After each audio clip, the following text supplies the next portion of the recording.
40 ஆண்டுகளுக்கு பிறகு நடைபெற்ற கோவூர் சுந்தரேஸ்வரர் கோவில் புதிய தேர் வெள்ளோட்டம் அமைச்சர் தாமு அன்பரசன் கொடியசைத்து துவக்கி வைத்தார்.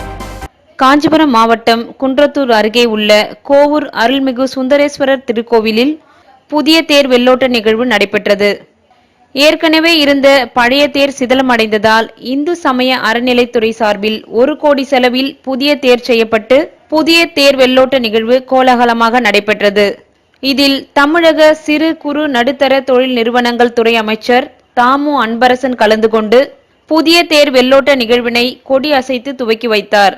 இந்த நிகழ்ச்சியில் கோவூர் ஊராட்சி மன்ற தலைவர் சுதாகர் உட்பட இந்து சமய அறநிலைத்துறை அதிகாரிகள் மற்றும் பல்லாயிரக்கணக்கான பக்தர்கள் கலந்து கொண்டு புதிய தேரினை வடம் பிடித்து இழுத்தனர். புதிய தேர் வெள்ளோட்டத்தின் போது பேண்டு வாத்தியம், கேரள சண்டை மேளம், ராஜஸ்தானி மேளம், கைலாய வாத்தியம் முழங்க நாதஸ்வரம் தவில் இசையுடன் மயிலாட்டம், நந்தியாட்டம் நடைபெற வான வேடிக்கைகள், பட்டாசுகள் வெடிக்க பக்தர்கள் வெள்ளத்தில் தேர் மிதந்தபடி சிவாய முழக்கத்துடன் 4 மாட வீதிகளை சுற்றி வந்தது. புதிய தேர் வெள்ளோட்ட நிகழ்வை முன்னிட்டு ஏராளமான ஆன்மீக அன்பர்கள், அடியார் பெருமக்கள் சார்பில் 4 மாட வீதிகளில் நீர்மோர், குளிர்பானங்கள், அன்னதானம் ஆகியவை பக்தர்களுக்கு வழங்கப்பட்டது.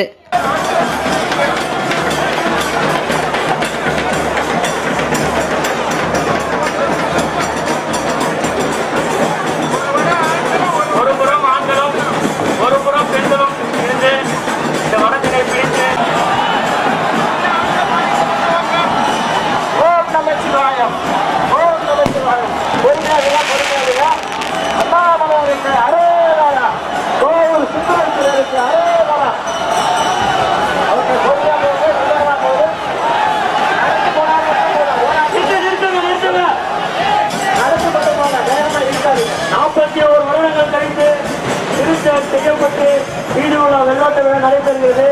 பக்தர்கள் கொஞ்சம் ஒத்துழைப்பு தந்து எல்லாருக்கும் வாய்ப்பு கிடைக்கும். மகளிருக்கு கொஞ்சம் வாய்ப்பு கொடுங்க.